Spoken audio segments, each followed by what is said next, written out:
everybody. Hello, hello, hello. Hello, everyone. I saw another movie about social justice. What do you know? Oh my gosh. Yeah, another one. Another one. So, this one will be interesting because it's about a figure in political times. Is it a very important figure? Yeah, a very important civil rights figure of importance and legacy. Is it And one who passed away recently? if you want to call 52 years as recent, Okay. then yeah. The next film that I saw, which I saw last night actually, is called MLK FBI. Have you heard of this film? No, I haven't. It's a documentary that highlights an aspect of Martin Luther King's civil rights journey that isn't really talked about. I would say it's the most interesting part of his civil rights journey, not because of what the FBI found out, but because of how the FBI attacked him and why they attacked him. Mm-hmm. Because as a civil rights leader, and a historical figure, he's been so covered, and he's also been whitewashed a lot by, our education system, and also by Republicans and like just Democrats and just everybody pretending that he was some great figure that everybody loved and he was universally loved, and people were like, yeah, he said that racism is bad, and you know what? God darn it, I agree. Mm-hmm. Racism is bad. Jim Crow, that's bad. Which is not the case. That is literally not how Martin Luther King was perceived when he was alive. Because Martin Luther King advocated for socialist policies like economic equality. Things like that. Crazy things. And he was often perceived and attacked for being a communist. Mm-hmm. And they hated him. They thought that he was ruining the country, and they thought that black people were a conduit for the Soviet Union to destroy the country, which is psychotic. Yeah. He was especially targeted, spoiler alert, because this movie is called MLK FBI, by the FBI. Most notably, J. Edgar Hoover and his second in command. I forget his name, but his last name is Sullivan, W.S. Sullivan or something like that. Mm-hmm. The premise of this film is that a bunch of classified documents from the FBI about MLK were released recently, and this film goes over the campaign that J. Edgar Hoover launched against MLK, and they tried to destroy him, and someone did. Eventually, obviously, if you know history, that's not a spoiler for how this movie turns out. Yeah. But the journey is sort of important, and it really added some interest because, like I said, MLK is not a very interesting political figure to me or a historical figure to me, just because the most interesting part before I saw this was just the whitewashing that I mentioned earlier, because no one liked him really, except for the black community and some white allies. But that was not the majority of the country. But I don't think he's nearly as interesting as a figure as like Malcolm X, who has had the opposite treatment, who has solely been seen as like the bad guy when that is not his journey at all. But so this campaign started out as a mission to find his allegiance to the Communist Party and destroy him that way. And then it turns into something else, which I'm sure you're aware of, which is becoming more and more common knowledge as time goes on, which is that MLK had extramarital affairs, and that sort of became the new focus. That is what carried me through this movie, just so I could get a better understanding of what they found. And not that it's going to change anything, like my feelings on Martin Luther King, because I don't know what it is about like celebrity or like people in the public eye, but we have like this super idealized version of them in our heads, and we think that they're perfect. Mm-hmm. But they're literally human beings, and that's just an unrealistic, psychotic mindset to have when you find out that they're a human being. And oh no, the clergyman had affairs.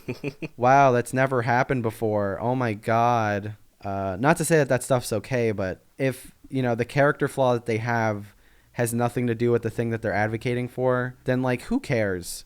Like, Yeah. There are exceptions to every rule. If that person committed a violent crime, then things would be different, obviously. so that it doesn't really mean much to me, but it's interesting to see more layers of a human being. In watching these movies from the New York Film Festival, there's certain things that overlap with each other, and one of those things that overlapped with another film that we already talked about was the portrayal of Lyndon B. Johnson in All In, The Fight for Democracy. There's a moment where they talk about the Voting Rights Act of 1965, and they talk about it, or they describe it as a coordinated effort between Martin Luther King and Lyndon B. Johnson. They describe the relationship that they had in that film as sort of a symbiotic relationship, that they were sort of helping each other. But in MLK FBI, that is not how their relationship is portrayed at all. There's a phone conversation that is recorded that is played in the film between Lyndon B. Johnson and J. Edgar Hoover, where he's trepidatious about meeting with MLK, about going to I think it's like there's like a dinner or something, or like an event that MLK is at and that Lyndon B. Johnson was invited to, and he's calling the head of the FBI about whether or not he should go, and like discussing the politics of that. So it's very interesting when you're watching multiple different documentaries about the same period of time, and you see people being portrayed in different ways and having proof, literal proof of this. But yeah, so like that's sort of where my praises of the movie end, because there's a couple of things that kind of bugged me. The presentation is very similar to Time. It's similar to Time and Monopoly of Violence, because Time is shot in black and white. And it's similar to Monopoly of Violence because there are people talking in the background. You don't see the people who are talking until the very end, unlike Monopoly of Violence. In Monopoly of Violence, you see the people who are talking constantly. But in MLK FBI, you don't really see the people who are talking until the very end. And also, you don't know their relation to Martin Luther King unless they explicitly say it. So there's people who are talking, you're like, who are you? I don't know. Like, should I even trust what you're saying? There's a hard sense of trying to find some sort of like legitimacy to what they're saying when there isn't things to support directly what they're saying in the footage. But at the end, you find out that most of them are historians or people that knew him. And it's like, okay, I would have loved to have known that while I'm watching it. Like, I don't want to have to watch it again to know who's talking. That's sort of annoying. I'm not against watching movies twice. I think if anyone has spent more than like 1 or 2 videos on this channel, they know that I love watching movies more than once. So that's not an issue. The issue is that doesn't add anything on a second watch that is profound. It's just basic information I should know. You know, if someone's in a documentary, I should know who they are,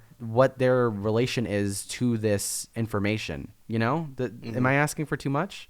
No, not at all. Like, that's such an easy thing. And, you know, granted, they tell you at the end, but like, I want some sort of peace of mind while I'm hearing someone tell me something that I know that they're a credible source of facts. So when I hear something, I know that I don't have to like be skeptical of what they're saying the entire time. Because that was sort of like my mindset while I was watching a lot of it. Whenever people who were talking that weren't people, I think his name is Clarence Jones. He was like a counsel to Martin Luther King. You know, when people like him aren't talking, I don't know what their relation is to the information. It just threw me off. There's some inconsistencies in the presentation that kind of bugged me, where some of the shots are just straight up not in black and white. There's some archival footage that is shot with color film, and like I'm fine with that. But there's like a mini sequence where they're explaining how wiretaps work, and there's like stock footage, I guess, or they shot some footage of a wiretap happening, and they shot it in color. And they just left it. Like, they didn't put it in black and white. They didn't, like, leave the visual continuity together. Like, it was so weird. And there's, like, a lot of graphical, like, After Effects type stuff in the presentation of the documents that were released. And they show the documents. And those are presented in black and white. Like, the color palette is a black page with white text. You couldn't just keep that consistency throughout the film. Mm-hmm. Going back to my complaint about like the people who are talking, there's a couple, like a very few choice moments of political commentary or historical commentary that are just nonsensical and really dumb. Someone said that the civil rights movement was possible and it followed through because they believed in God in a time when science was becoming a prevailing thing in popular culture, because, you know, there was a moon landing, people were going to space, there was the space race, you know, televisions, computers, the microwave, like all of those things that came out post World War II because of science, and all these things that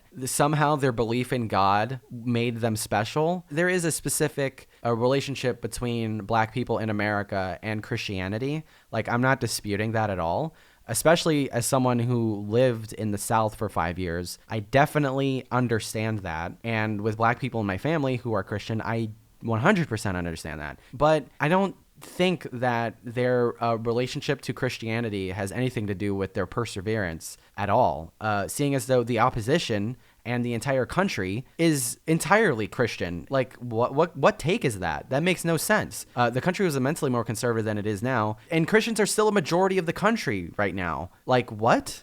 Mm-hmm. I think it has more to do with just the human capacity to rebel. I mean, even during like slave times, there were people who rebelled. There were slave rebellions. There was an underground railroad. Like, did that have anything to do with God? I don't know. And you don't know either. Whenever there is oppression, there is rebellion by proxy. That's how that works. That is literally what is going on this entire year. Are those chuds who stormed that Capitol building with assault rifles, is that because of their belief in God? No, it's because whenever there is something that is banned, there are people who rebel. That is it. That's prohibition. That's the masks. That is abortion. Rebellion is such a large part of oppression that it doesn't matter what you believe in. So yeah, there's a couple of moments like that where I was like, this is an opinion, right? Like, this isn't a fact. And I have a problem with that because the framing of the film is that we're uncovering these documents and we're showing you, like, this is what MLK went through with his family and, you know, his advisors and all that stuff. So, like, that stuff, I was just, like, really dumb. What was I going to say? The rating. Oh, yeah. Yeah, MLK, FBI, it's an okay movie. There's a lot of important things to know, but I would say check it out, have your own opinion. It's an interesting part of Martin Luther King's legacy that people should know about, and I'm giving MLK FBI a 6 out of 10. If you enjoyed this video, hit the like button. If you agree or disagree, tell us in the comments. Subscribe if you haven't already. Share with your friends. Do all the things. Adios. Bye-bye. The Matrix video is coming soon. Don't forget. Oh, I forgot. Damn. Matrix video is coming soon, actually. It'll be Coming. sooner than you think. Yes, it will. All right. Bye. Bye, guys.